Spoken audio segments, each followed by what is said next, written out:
Додека Европа со отворени очи гледа на безизлезната ситуација во која се најдоа медиумите, меѓу другото и поради коронавирусот, а помалку или повеќе на седмата сила се сети и владата, во Кочани локалната власт се однесува како да не е од тука.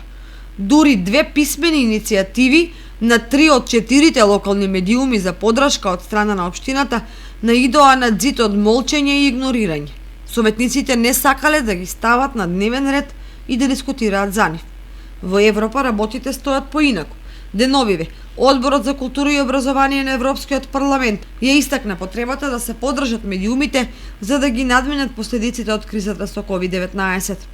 Представници на Европскиот парламент наведуваат дека за време на пандемијата медиумите и новинарскиот сектор се клучни за навремена и точна информација за јавноста, но исто така се соочуваат со големи загуби првенствено поради падот на продажбата на рекламниот простор за дури 80%. Тие се нашата одбрана од лажните вести и дезинформации. Во исто време, се посериозно погодени од падот на приходите од реклами и од фактот дека нивната иднина е неизвестна, предупредуваат европратениците. Членовите на Одборот за култура и образование побараа од Европската комисија да обезбедат средства од фондовите наменети за обнова на економијата во пандемијата, за медиумите како и за културните институции, уметници и добротворни организации.